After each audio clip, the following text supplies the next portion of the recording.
President Trump ratcheting up the tariff war with a measure that could be another big blow to Canada. Donald Trump announced a 50% tariff on copper. Today we're doing copper. Copper, what would that tariff be on? The sectional tariff? I believe the tariff on copper, we're going to make it 50%. Canada exports about $9 billion worth of copper and copper-based products, more than half of that going to the U.S.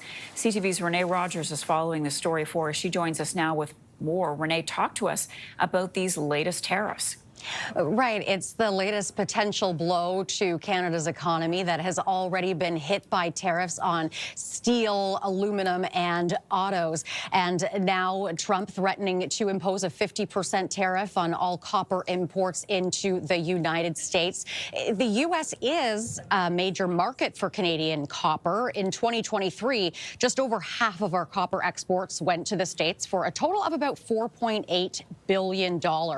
Now, these levies are expected to push up prices across key parts of the U.S. economy, given that copper it's used widespread in everything from consumer electronics to cars to renewable energy technology.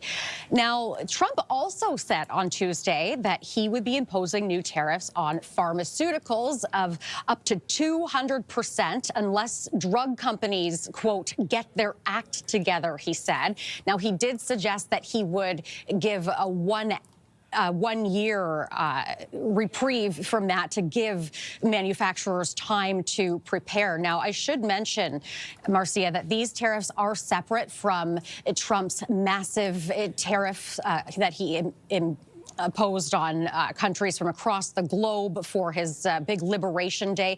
Those were set to come into force today, although that deadline has now been extended to August 1st to give countries more time to negotiate. What's the response from Canadian officials? Well, we haven't heard much from Mark Carney on this. That is not particularly out of character for him to not respond right away to Donald Trump's threats. But this does come less than 2 weeks before Mark Carney has said that he would strike a deal with Donald Trump on tariffs. That's July 21st that Mark Carney wants that deal to be done. Now, it does remain to be seen, could there be some sort of carve-out in this deal for Canada when it comes to copper imports? Certainly a lot of copper industry executives here in Canada are hoping that that will be the case, Marcia. And once again, the deadline coming July 21st. So it remains to be seen what happens then. Renee Rodgers for us. Renee, thank you for that.